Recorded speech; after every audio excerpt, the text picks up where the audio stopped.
कोयटा में दहशतगर्दी की बड़ी कोशिश नाकाम, सीटीडी बलोचिस्तान की बड़ी कामयाबी। तर्जुमान के मुताबिक सरियाब रोड एरिया से असलहा और गोला बारूद का बड़ा जखीरा बरामद कर लिया गया। बरामद जखीरे में IEDs, खुदकार हथियार, दस्ती बम और मुख्तलिफ किस्म का गोला बारूद शामिल है। सीटीडी के फौरी रद्द-ए-अमल और पेशा वराना अमल ने एक तबाहकुन हमले को मौसर तरीके से रोक दिया। इब्तदाई तहकीकात के मुताबिक दहशतगर्द आइंदा 24 से 72 घंटों में बड़े दहशतगर्दाना हमले की मनसूबाबंदी कर रहे थे। मौके पर कोई दहशतगर्द मौजूद नहीं था। नामालूम मुल्जिमान की गिरफ्तारी के लिए छापे मारे जा रहे हैं। हुकूमती टीम और BNP मैंगल के दरमियान मुज़ाकरात नाकाम। सरदार अख्तर मैंगल का एहतजाज और धरना जारी रखने का ऐलान। स्पीकर कौमी असम्बली अयाज सादिक से टेलीफोनिक राबते के बाद मीडिया से गुफ्तगू में BNP सरबराह का कहना था कि अगर मुतालबा तस्लीम नहीं किया जाता तो हम हर सूरत कोयटा की जानिब मार्च करेंगे। हमारा मार्च पुरअमन होगा। हुकूमत की जानिब से इश्तियाल अंगेजी की जा रही है। उनका कहना था कि अयाज सादिक ने पूछा कि वो हमारे लिए क्या कर सकते हैं। हमने अपना मुतालबा उनके सामने रख दिया। स्पीकर ने मामला वज़ीर आज़म के सामने उठाने की यकीन दहानी कराई है।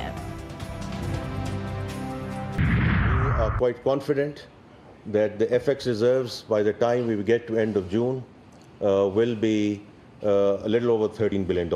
First of all, for international trade, ports पे हमारी इकोनॉमी जहाँ उनको ज़रूरत है उसमें कोई रुकावट ना आए। हमारी रिस्पॉन्सिबिलिटी है कि ये जो इन्फ्लेशन में कमी आई है इसको हम पास ऑन करें। मुल्क में माशी इस्तेहकाम आ चुका। पायदार माशी इस्तेहकाम की तरफ जाना है। अशिया ज़रूरिया की कीमतों पर हुकूमत की गहरी नज़र है। वफाकी वज़ीर ख़जाना मोहम्मद औरंगज़ेब की न्यूज़ कॉन्फ्रेंस कहा कि मुल्की मईशत दुरुस्त सम्त में गामजन हो चुकी है। बैरून मुल्क से तरसीलात ज़र में इजाफा हो रहा है। तरसीलात जून के अख्ताम तक $13 बिलियन तक पहुँच सकती हैं। मकामी LC खोलने और बरामदात के लिए ये बहुत अहम है। ECC ने महंगाई पर ख़ास नज़र रखी हुई है।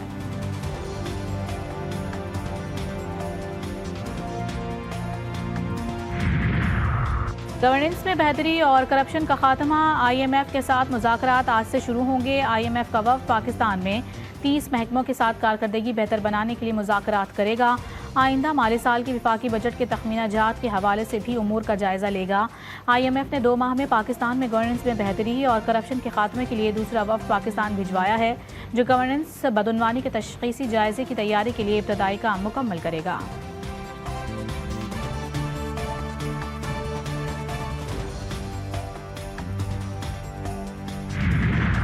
तमाम फैसले इत्तेहादियों की बाहमी मशावरत से किए जाते हैं। इत्तेहादी हुकूमत में बाहमी मिसाली एतमाद साजी की फ़ज़ा खुश आइंद है। वज़ीर आज़म शहबाज शरीफ की लाहौर में पार्टी रहनुमाओं से मुलाकात में गुफ्तगू। कहा कि इत्तेहादी हुकूमत मुल्क की तरक्की और खुशहाली के लिए मुकम्मल यकसुई से काम कर रही है।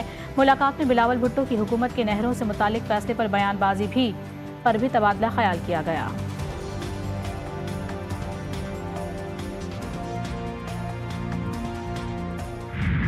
मैं बिलावल साहब की ज़्यादा बातों को रिस्पॉन्ड इसलिए नहीं करना चाहती क्योंकि मैं नहीं समझती कि जलसों में खड़े होकर और मीडिया के ऊपर बयानबाजी से इस मसले का कोई हल हो सकता है। वो अगर जो है वो वफाक का बजट बनाने के लिए और अपने सिंध के लिए और पता नहीं फंड लेने के लिए वो अगर जो है वो बजट के ऊपर वफाकी हुकूमत को बैठ कर बात कर सकते हैं तो उनको इसके ऊपर भी बात करनी चाहिए। पानी की तकसीम के मसले पर सियासत अफसोसनाक करार। वज़ीर इत्तलात पंजाब अज़मा बुखारी कहती हैं कि पीपल्स पार्टी पानी की तकसीम के मसले पर सियासत कर रही है। बिलावल जलसों में खड़े होकर मसला हल करने की बजाय जिम्मेदाराना किरदार अदा करें। मजीद कहा कि विफाक के सामने बैठकर अपनी बात करें। बिजली सस्ती होने से गर्मी में घरेलू सारिफिन को बिल की मद में बहुत रिलीफ मिलेगा। ये खुशखबरियों का सिलसिला अब चलता रहेगा। वज़ीर आज़म आइंदा चंद रोज़ में एक और खुशखबरी देंगे।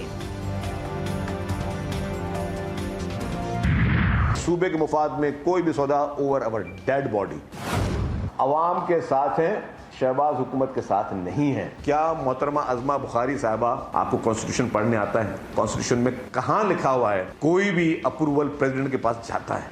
अगर आपकी फेडरल हुकूमत ने भेजा है तो बहुत बड़ी नाइली की है, लेकिन अगर आप जैसा शख्स एक मनसब पे बैठ के इस तरह के बयान दे रहा है तो मैं समझता हूँ बहुत अफसोस की बात है। कोई अक्लमंद इंसान अज़मा बुखारी जैसा बयान नहीं दे सकता। सिंध के मफादात पर बात आएगी तो हमारी लाश से गुजरना होगा। सूबे के मफाद पर कोई सौदा नहीं करेंगे। सिंध के सीनियर वजीर शर्जील मेमन ने वाज़ेह कर दिया। कहा कि बिलावल भी कैनाल्स पर वाज़ेह कर चुके हैं। पीपल्स पार्टी किसी सूरत नए कैनाल्स नहीं बनने देगी। पंजाब हुकूमत वाज़ेह नहीं कर सकी कि पानी कहाँ से आएगा। शर्जील मेमन अज़मा बुखारी के बयान को कम सोच की अक्कासी करार दे दिया। 18 तारीख को कैनाल और दीगर इशू पर हैदराबाद में जलसा करने का भी ऐलान।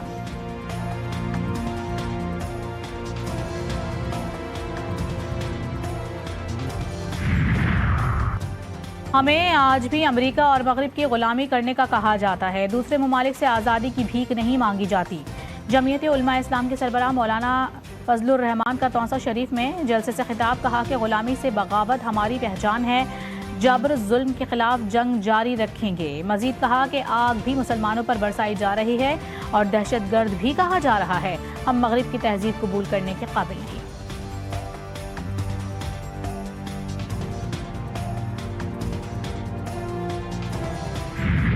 इजरायली फौज के गजा पर हमले जारी। ताज़ा इजरायली हमलों में मजीद 62 फलस्तीनी शहीद। इजरायली फौज ने शुमाली गजा का मुहासरा कर लिया। इलाके को पानी की फराहमी भी बंद।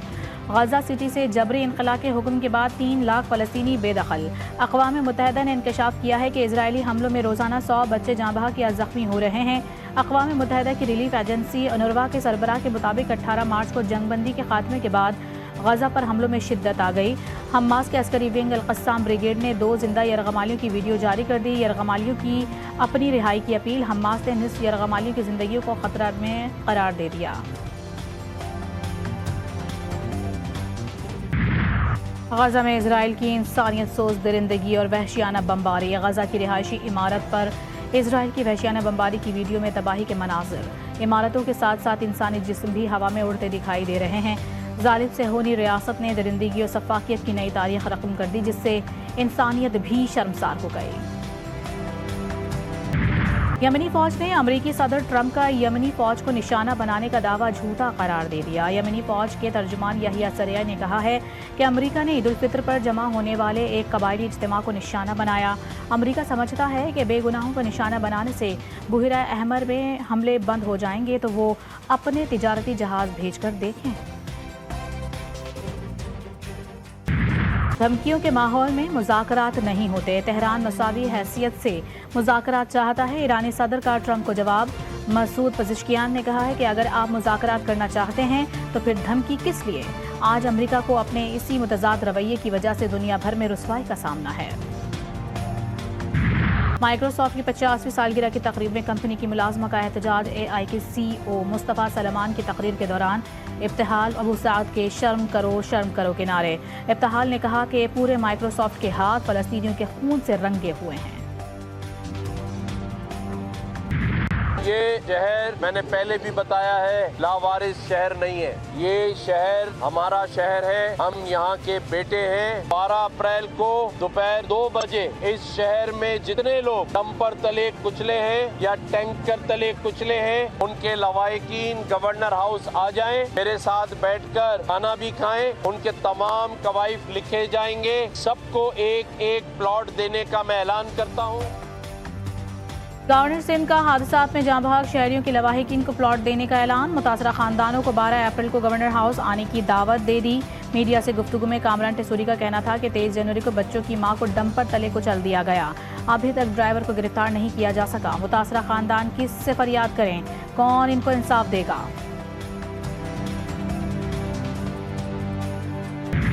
कराची के इलाके कोलंगी में कुएं की खुदाई के दौरान लगने वाली आग के शोले न थम सके। चीफ फायर ऑफिसर का कहना है कि आग की नौयत को देखकर लग रहा है कि ज़ेर ज़मीन बड़ा ज़ख़ीरा नहीं। आग की नौयत और ज़मीन से निकलने वाले पानी में कमी आई है। उनका कहना था कि आग 1 घंटे में बुझाई जा सकती है, लेकिन इससे गैस फैल सकती है और गैस फैलने से गिरदोनवाह में नुकसान पहुँच सकता है। कराची की KDA स्कीम 35 के गाजी गोट में फातिमा टावर के करीब पुलिस ने मुकाबले में 2 डाकुओं को हलाक कर दिया। मुल्जिमान होटल पर बैठे शहरियों से लूट मार करके फरार हो रहे थे। रेस्क्यू के मुताबिक डाकुओं की लाशों का अब्बासी शहीद अस्पताल मुंतकिल कर दिया गया है। डाकुओं की ताहाल शनाख्त न हो सकी।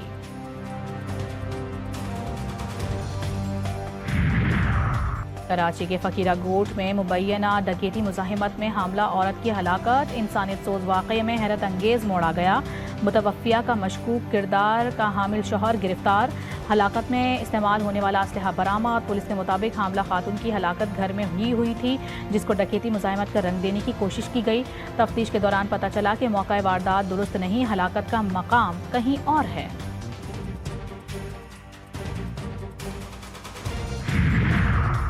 हैदराबाद में पुलिस मुकाबले के दौरान 2 डाकू मारे गए। मौका वारदात पर पुलिस पहुंची तो डाकुओं ने फायरिंग कर दी। जवाबी फायरिंग से डाकू इरफान नारेजो और नादिर मारे गए। फायरिंग से पुलिस एहलकार वकार शदीद जख्मी हुआ, जिसे अस्पताल मुंतकिल कर दिया गया।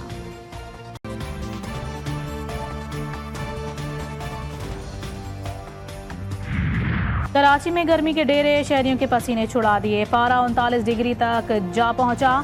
शाम के टाइम ठंडी हवाएं चलने से शहरियों के औसान बहाल। मौसम का हाल बताने वालों ने शहर कायद में गर्मी मजीद बढ़ने का इम्कान जाहिर कर दिया।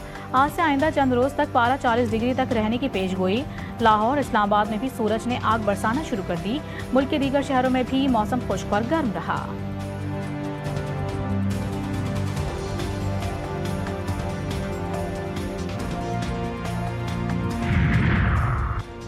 एक और शिकस्त, कौमी टीम का मुकद्दर न्यूजीलैंड ने वाइट वॉश कर दिया। पाकिस्तान को तीसरे वनडे में भी शिकस्त।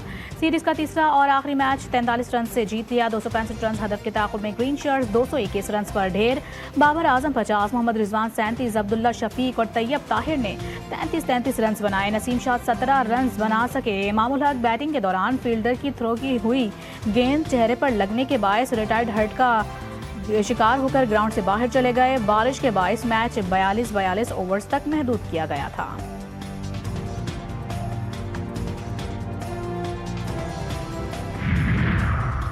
कौमी कप्तान ने न्यूजीलैंड सीरीज को मुश्किल करार दे दिया। वनडे सीरीज में शिकस्त के बाद मीडिया से गुफ्तगू में मोहम्मद रिजवान ने कहा, न्यूजीलैंड को तमाम क्रेडिट दूंगा, वो हर शोबे में हमसे अच्छा खेले। मुस्बत चीज़ ये हुई कि बाबर आजम ने सीरीज में रन्स किए। पीएसएल होने जा रही है, उम्मीद है खिलाड़ी उम्दा परफॉर्मेंस देंगे। और भारतीय लेजेंड मनोज कुमार की आखिरी रसूमात सरकारी एजाज़ के साथ।